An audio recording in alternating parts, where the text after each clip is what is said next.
Hello বন্ধুরা, আজকে চলে গেছিলাম সেই ভাইরাল আজার ভাইয়ের চায়ের দোকানে। যার চা খাওয়ার জন্য মানুষ মাইল কি মাইল দূর থেকে আসে। তো ভিডিওটা চলো পুরো দেখতে থাকো। তো হ্যালো বন্ধুরা, আজকে চলে যাচ্ছি বদর হাট। তো তোমরা যারা যারা বদর চেনো তারা তো আজার ভাইকে অবশ্যই চিনবে। তো আজকে ভাবলাম সন্ধ্যাবেলা কী করব, তাই একটা বন্ধুকে বললাম যে চল বদরে চলে যাই, কি একটু আজার ভাইয়ের চা খেয়েছি। তো বন্ধু বললো ঠিক আছে চল। তো এখন দুই বন্ধু মিলে বেরিয়ে পড়লাম বদরে। এখন দেখতে পাচ্ছ এটা চাকলার ওপর দিয়ে আমাদের বদরে যেতে হয়। তো চাকলা কে কে এসেছো অবশ্যই একটু কমেন্ট করবে, আর ভিডিওটা ভালো লাগলে একটু শেয়ার করবে, আর পেজটাকে ফলো করে দাও, আর ইউটিউব চ্যানেলটাকে সাবস্ক্রাইব করে দাও। তো চলো দেখা যাক আজার ভাইয়ের চা আজকে কেমন বানায়। তো আমরা দুজন মিলে যাচ্ছিলাম, যেতে যেতে অনেক গল্প হচ্ছিলো, অনেক কথা হচ্ছিলো।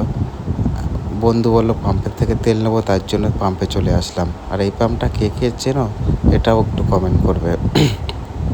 তো আমাদের কাছে বেশি টাকা ছিল না, তার জন্য 100 টাকার তেল নিল বন্ধু। তো তেল নিয়ে আবার আমরা বাইক স্টার্ট দিয়ে চলতে শুরু করলাম আজার ভাইয়ের চায়ের দোকানের উদ্দেশ্যে। তো বদরের আশেপাশে কে কে বাড়ি আর কে কে বদরে এসছো আর আজার ভাইয়ের চা খেয়েছো অবশ্যই একটু কমেন্ট করো। তো আমরা দেখতেই পাচ্ছ বদরে চলে এসেছি, আর বদরে অনেকগুলো রেস্টুরেন্ট আছে। তো তোমরা যারা যারা এই রেস্টুরেন্টগুলোর ভিডিও দেখতে চাও অবশ্যই একটু কমেন্ট করো, তাহলে আমি প্রত্যেক কটা বদলের ভিডিও বানানোর চেষ্টা করব। তো চলো এখন আজার ভাইয়ের চায়ের দোকানে গিয়ে কথা হবে। তো আমরা মোটামুটি এসেই গেছি, আর একটুখানি বাকি আছে। এই একটা বদলের নতুন রেস্টুরেন্ট, তোমরা যারা যারা এটারও ভিডিও দেখতে চাও আমাকে কমেন্ট করবে, দিয়ে দেবো। তো এখন দেখতে পাচ্ছ সেই বদরের বিখ্যাত আজার ভাইয়ের চায়ের দোকান। আজার ভাই দেখলাম চা বানাচ্ছে। তো আজার ভাইকে 3টে চা দিতে বললাম। আজার ভাই এখন বললো যে একটু ওয়েট করো ভাই, তারপরে দিচ্ছি।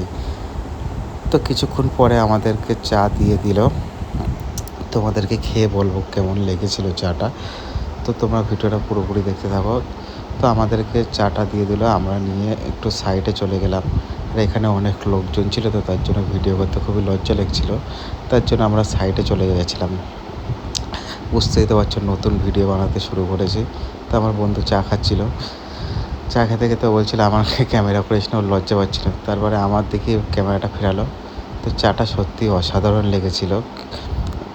আর আজার ভাইয়ের চা যারা যারা খেয়েছো তারা অবশ্যই জানো আজার ভাইয়ের চাটা কেমন লাগে। তারপরে চা খাওয়ার পরে ভাবলাম যে একটু পকোড়া খাবো। তো আজার ভাইয়ের চায়ের দোকানের পাশেই এই পকোড়ার দোকানটা, এখানে পকোড়াটাও খুব সুন্দর বানায়।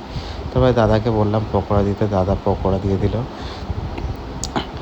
তারপরে আমরা পকোড়াটা নিয়ে আবার সাইডে চলে গেলাম।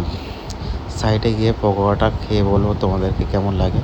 আর তোমরা অবশ্যই আমার চ্যানেলটাকে একটু সাবস্ক্রাইব করো, আর পেজটাকে ফলো করো, একটু পাশে থাকো।